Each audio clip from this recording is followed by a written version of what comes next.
All right, we are continuing on our TandemKross journey, where you've probably seen some videos where I installed the extended charging handle, the optic mount, the extractor, and the other parts. I also included the bolt release on this trigger group. This is a factory plastic trigger group. This is not a BX. Easy way to identify a BX is in the bottom of this hammer. You'll see it kind of is carved out a little differently.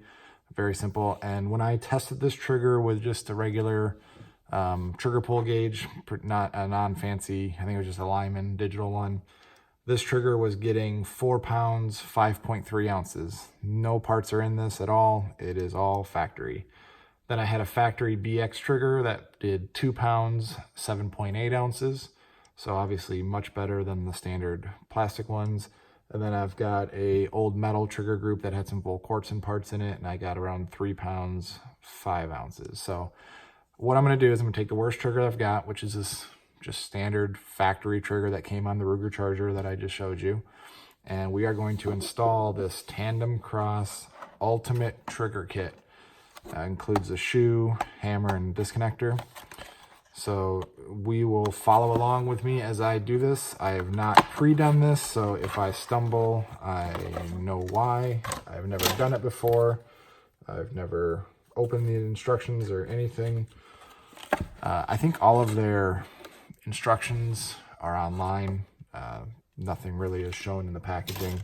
So I pulled up, I've got an iPad over off screen here that I've got open to the instructions, and we will take a look at it and do it together. Ooh, there's parts there. Okay. Let's see what we got. I think they give you a slave pin, which will help get some of the parts in there. All right, so you've got a little baggie of parts, little tiny Allen. I'm assuming this tiny Allen is to fit into this trigger shoe to adjust the set screw.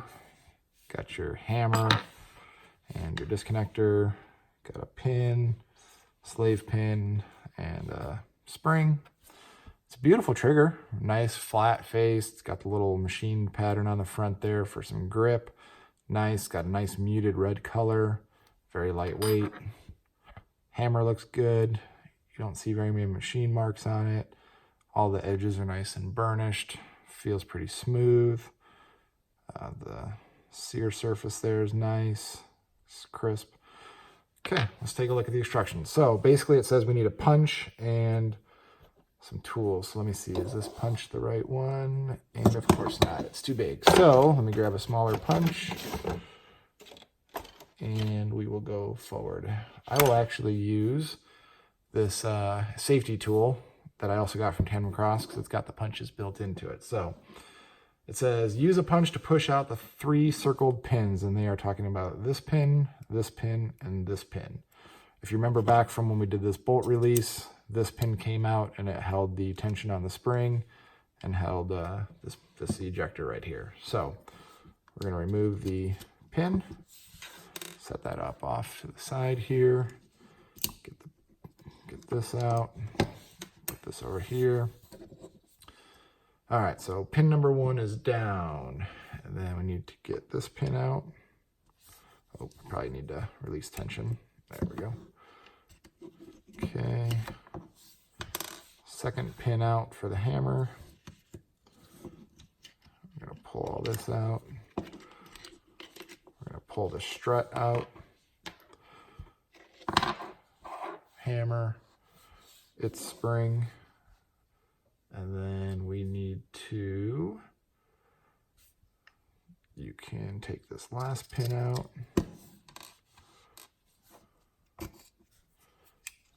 Okay.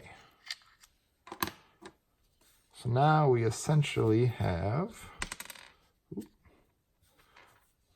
this is the trigger return spring and plunger, and I believe we get to, yeah, we're gonna eliminate these. That's the plunger that pushes back on this on the shoe there. And what's weird is if you ever look at it, it looks off kilter. It's not that it's jammed up, it's actually the way they do it. They come in here and they drill this hole after this has been made. So it can't be straight, obviously, because it has to come in from the angle to hit it. So that's part of the reason the triggers aren't as smooth as they should be, because that compromise in the way they made that hole. So now we basically have an empty trigger cavity here. So we're on to the next step. So it says punch out the pin that holds the disconnector in the stock trigger. Put the disconnector into the new trigger shoe as shown. So it looks like this pin needs to come out. And we will pull this whole giddy up, take this shoe away, this factory shoe, and we are going to put it in the other one here. So let's see, got to get it in there, lined up. Let's get that pin back in. And once again, you're seeing this as I'm seeing this for the very first time, so that's why I'm being slow. I'm not a professional. We're doing this together. So I got that pin back into the shoe, got the disconnector up in there. Now we're on to the next step. It says put the sear into the trigger shoe and put the sear spring into the counter bores between the sear and disconnector. Push the included slave pin into the hole through the front of the trigger and sear. If done correctly, they will be able to click when pressing alternately on the sear or disconnector and will not be able to separate. So the way I'm taking that is this slave pin that they give you needs to go in here. So, yep. So we are able to click that just as the instructions said. So that is a slave pin.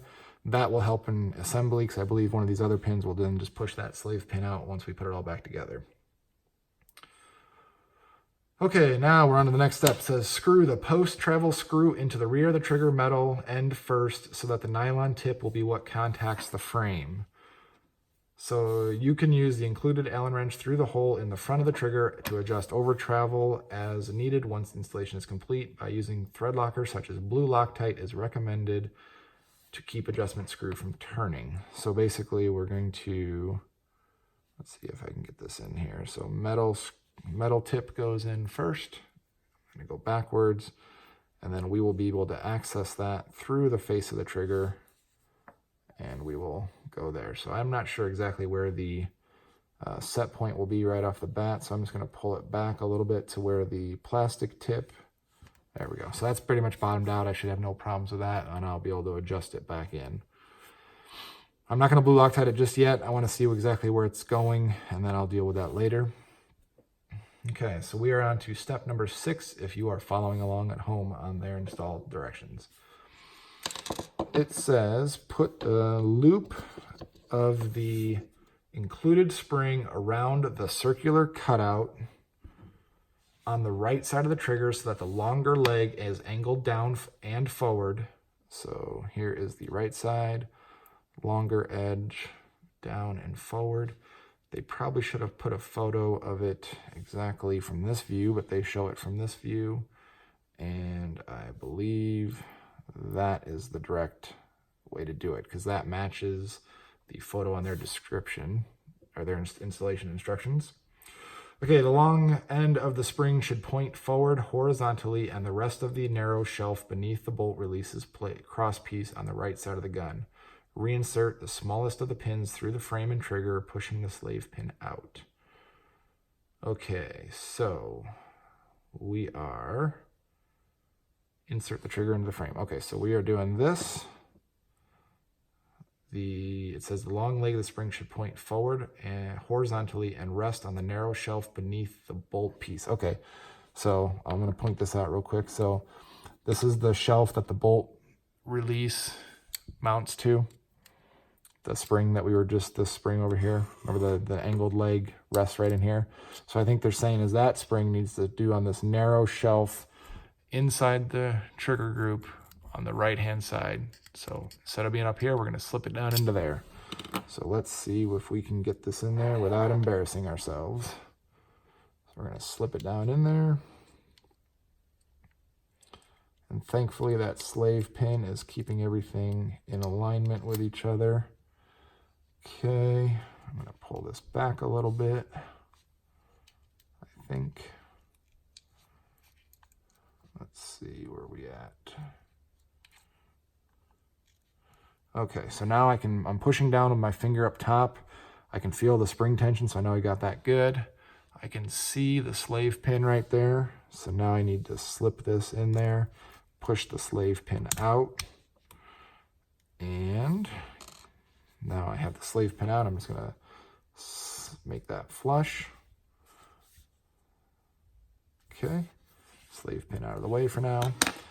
And I can see in here, I don't know if you can see this on the camera, but basically that spring is on the shelf underneath the bolt plate here, the bolt release plate. So I believe that's right. Look at that. I've got spring tension smooth as butter because I am basing that all on this spring up here. So got that set up. Let's go to the next step. Put the loop of the wire spring that came in the gun around the right side of the bushing on the new hammer. Orient hammer as shown. So here is the spring. We know that this leg needs to go forward because that's going to hit that bolt stop. And we're going to stick it on this bushing and put the hammer into the frame and put the largest of the pins through the frame and hammer. The hammer and wire spring should be able to move freely. Okay, so we are gonna go, slip this. We gotta get it underneath the bolt. Okay, I can see the hole starting to line up. I'm gonna put that large pin in there as soon as I can. Sometimes it's easier to do it from the back and then watch it from the front. So, let's see if I can see it line up. Right around there, and I got the pin in. Okay, so there's the spring.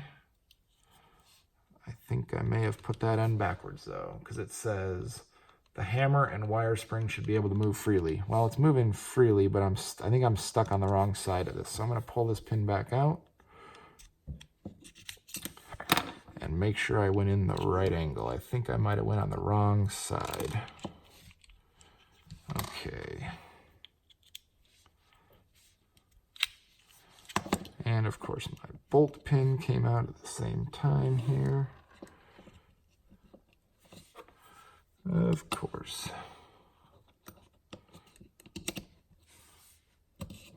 All right, put that back in. Let me pull this back out. Let's try that number 2. All right. Alrighty.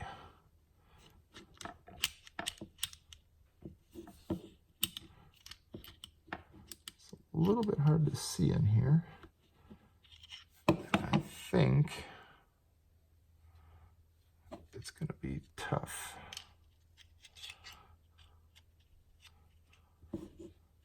Get it in that direction, but I feel like I'm hitting the metal here, so let's just see. Maybe that is the way to do it and I just didn't realize.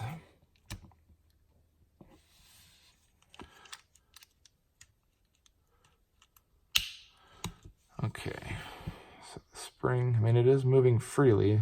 I'm not able to cock it, which is a little scary. So put the hammer into the frame. Oh, I wonder. Oh, you son of a bitch.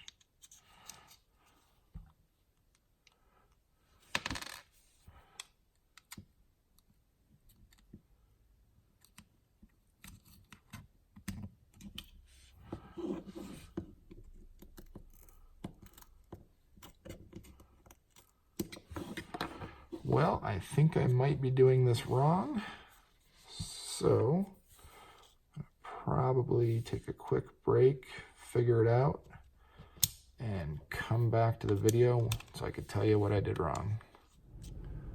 Okay, I figured out what the problem was, and here is a pro tip. When they give you the sear, you must take the sear they give you and don't leave the factory piece in there for some reason. I was trying to use the factory piece, I forgot to switch it around, and this part is larger, which didn't allow enough room for everything to work. So I'm back to where I was before, but with the proper sear in there, and now the hammer's in, and it does move freely as intended. So the last few steps are getting the hammer strut in here. And when you do this, you'll see there's a C-clip on the back here with a notch. Make sure that notch is facing up, 12 o'clock, or else it could cause drag in the trigger housing. Okay, we're in there. And now we have just a step or two left and we are done. So we're gonna get this spring. Well, I already just realized I put that spring in backwards too, so now we are back to square one here. Taking this hammer back out, so I guess you get to see again the proper way to do that. Okay. And for some reason on this particular trigger group, this pin keeps slipping out of the mag catch. I don't know why. It's not a big deal once the gun is assembled, but it is a real pain in the butt when you're trying to deal with it. I will deal with that in a minute, I guess, then. Okay, let's get this pin back in. Okay, and that magazine release lined up. Okay, hopefully that stays in while we fix this hammer, or the hammer spring. I had it in the wrong direction, so this needs to go down. The bent leg faces down so it can ride that bolt release. So we are in, we're almost there, just need to line it up. Okay, now that's the ticket. Now we can put that hammer strut back in, 12 o'clock notch facing up. Okay, now the reason that you probably see that there is the notch and the bolt release needs to have that little bent leg in it. Now that that's proper, I feel better about that.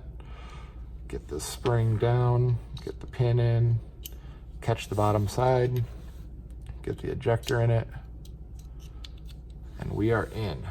Now, that is pretty much an assembled product. We're gonna use this little over travel stop to adjust the trigger. Okay, so, we got lots of ways, lots of room to go. I don't know if I'm gonna be able to get this in from the front all the way with a long leg. Let's see. Oh yeah. Nice of them to include this special Allen wrench, because this is not a standard Allen wrench, but it allows us to get this whole unit in here with the long end facing the trigger. Okay, let's see, I'm gonna go for broke here.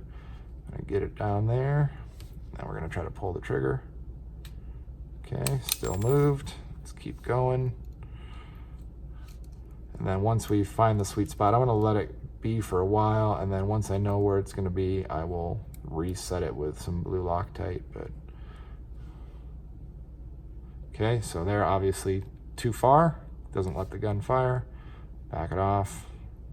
Still too much. Back it off a turn. Oop, there it goes. Okay, so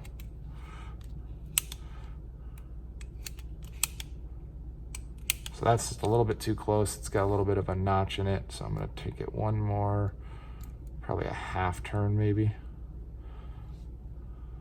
Okay, let's try that. Oh yeah. So I need to go get the trigger gauge at my office, so I will do another video following up on that. But that is the installation of the TandemKross Ultimate Trigger Kit.